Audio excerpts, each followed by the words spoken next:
All right, day 15, and this is Someone to Lava.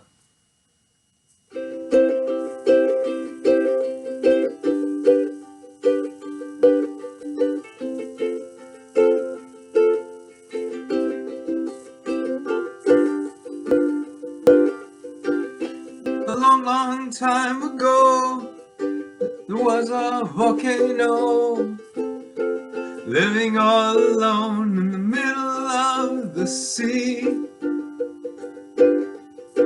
He sat high above his bay, watching all the couples play, wishing that he had someone to. And from his lava came this song of hope that he sang out loud every day for years and years. I have a dream, I have a dream, I hope will come true. And you're here with me, and I'm here with you. Oh, wish that the earth and the skies up above will find me someone to love.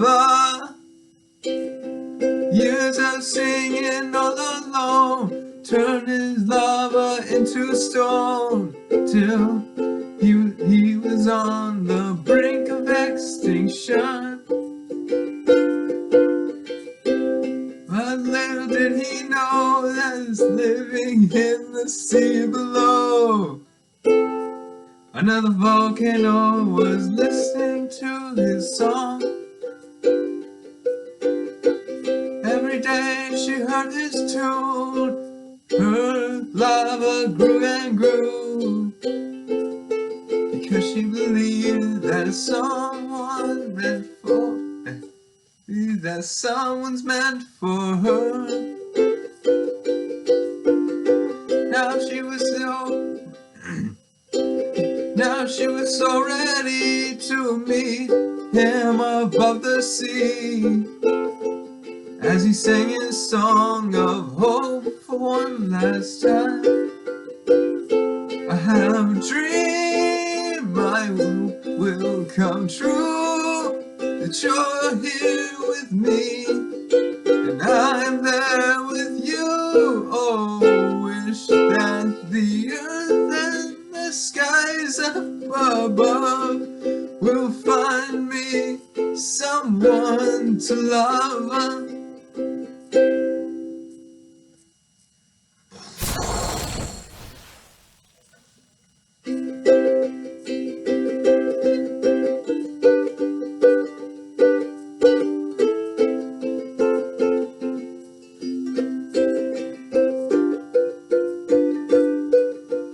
Rising from the sea below stood a lovely volcano, looking all around, but she could not see him. He tried to sing and let her know that she was not there alone. But with no lava, his song was all gone. Filled the sea with his tears and watched his dreams disappear, as she remembered what his song meant for her. I have a dream, I hope will come true, that you're here with me, and I'm there with you. Oh, wish that the earth and the skies up above will send me someone to love. Another.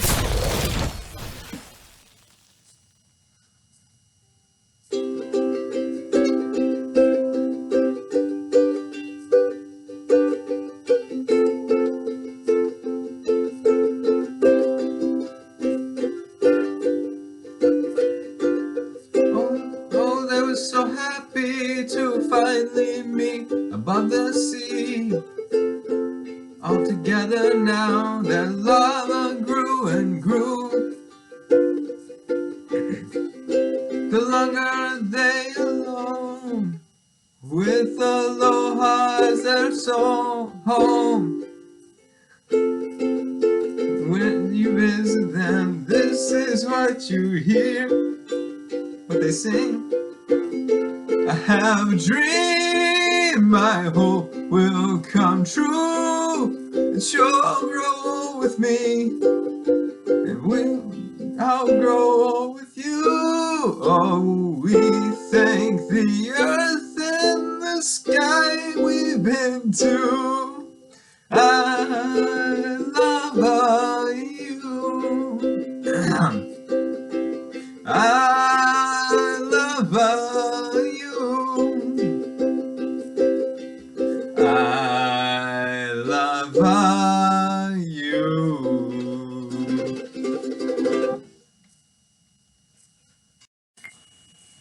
So I'm gonna shorten up just a little bit of what happened today. So me and my family watched our church, Northwoods.Church, I believe. Joel Osteen and my grandmother's church, which my great uncle actually pastors now. That was this morning, and then afterwards I brought out my RC car that actually runs on gas, and I haven't brought it out in about like 5 years, and I just got bored, so I just brought it out. I wanted to start it up, and we got this big yard behind our house that belongs to an elementary school, but they're not in school right now, so I can still use it. And I wanted to take it out, but thing is, like, something happened. I couldn't actually start it for some reason. So the whole day I spent like trying to figure out what's going on, and tried taking apart the entire engine and then putting it back all together, and then thinking, wait, I could try this. So I took apart the engine again and put it back together. And I thought, wait, no, what if I would try one more time? And then I took it apart and I found it. It was like something was not catching on the piston. For those of you who, for layman's terms, something was not pushing a stick to make a cylinder go up and down. And so that's what happened. Now I gotta take it to the hobby shop to get a replacement part for that. Hopefully they have a part, and hopefully I don't have to buy a whole new $300 engine, which is only like that small, which is crazy. It fits in my hand. And so yeah, anyways, all right, now that was my entire day. On to the verse. So now on to the verse. I'd like to ask you something. Do you feel like you're just surrounded by walls right now during this quarantine? It's crazy, but you just want these walls to come falling down, don't you? Well, shockingly enough, there is a Bible story about falling walls, and I think you might find it just a little tad bit relatable, probably from the opposite perspective. These people are trying to get in, we are trying to get out. So this is actually a story of Joshua leading the Israelites into Jericho to take the town, because it is land that has been given to the Israelites, and Jericho has built up these huge walls that they cannot even stack up on each other to even reach over. And so in Joshua Joshua chapter 6 verse 1, verses 1 through 5. Well, I'll read verse 1 real quick. Now the gates of Jericho were securely barred because of the Israelites. No one went out and no one came in. Sound familiar? But here's what happens. Right before then, an angel who was the leader of the Lord's army, he says he is the commander of the army of the Lord. He appears before Joshua and he tells him, hey, so here's what's going to happen. You are going to march. I'll just read it for you. So it says, and this is the Lord talking through him. See, I have, in verses 2 through 5, gosh. See, I have delivered Jericho into your hands, along with its king and its fighting men. March around the city once with all the armed men. Do this for 6 days.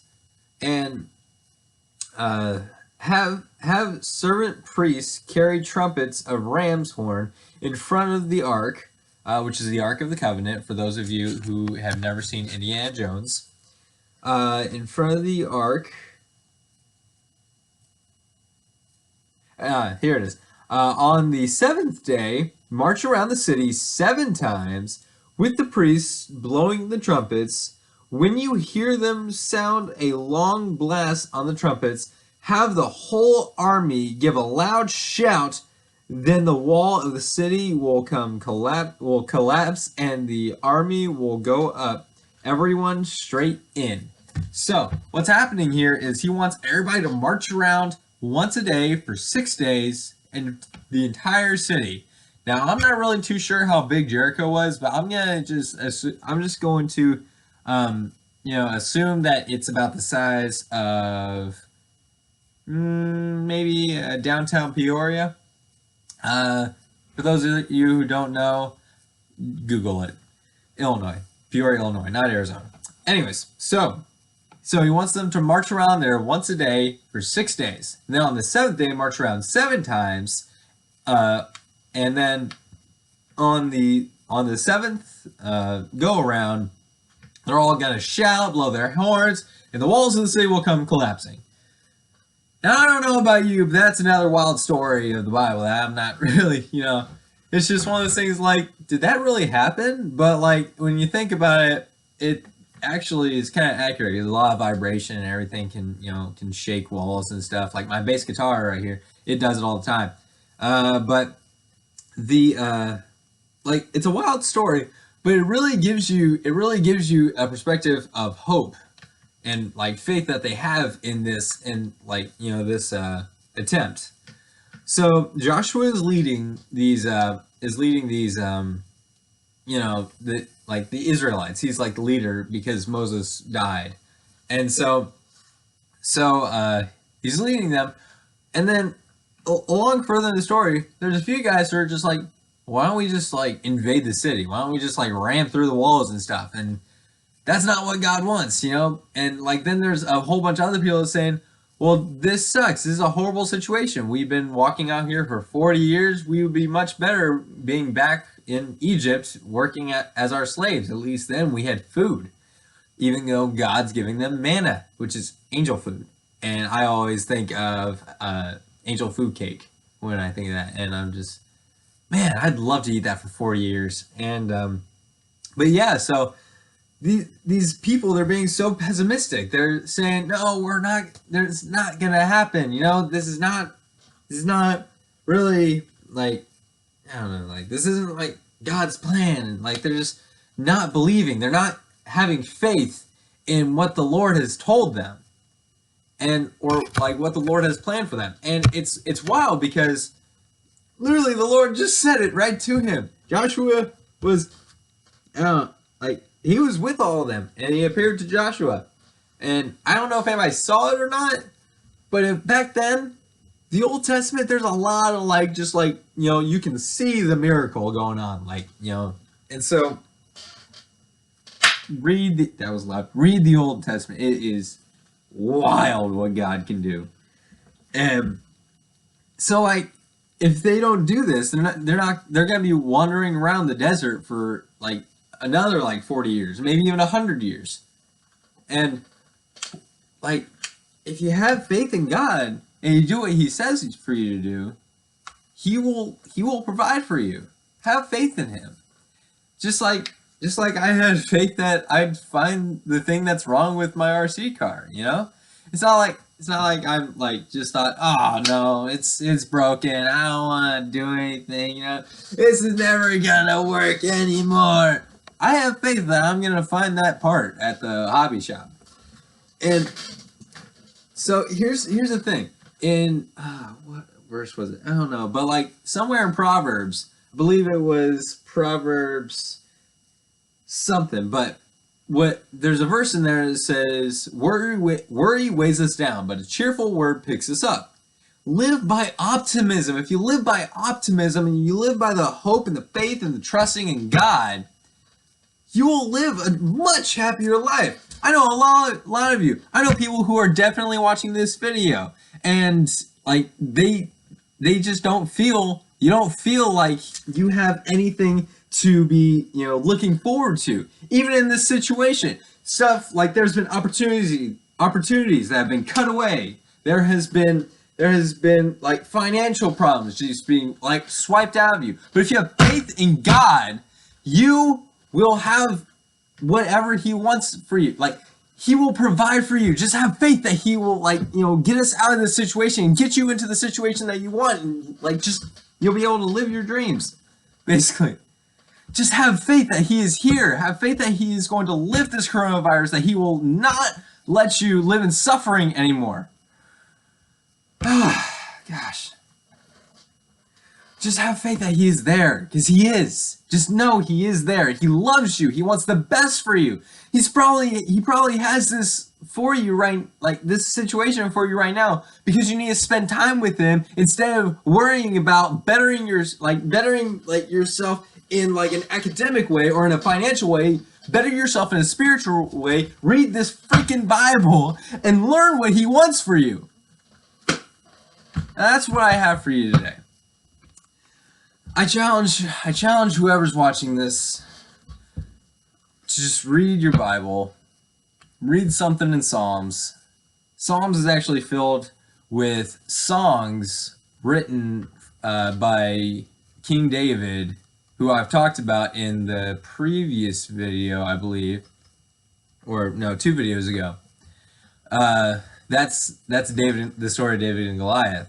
So David became the great king of Israel, and then he was also a musician.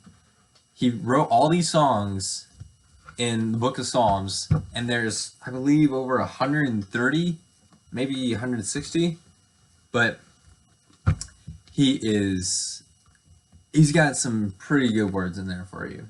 If you are struggling to find a psalm that you do not, that you're struggling to find one that relates to you, I mean, Google has all these different tools that you can use. There's all these different websites that you can type in a psalm about blank, and it'll tell you a psalm about that.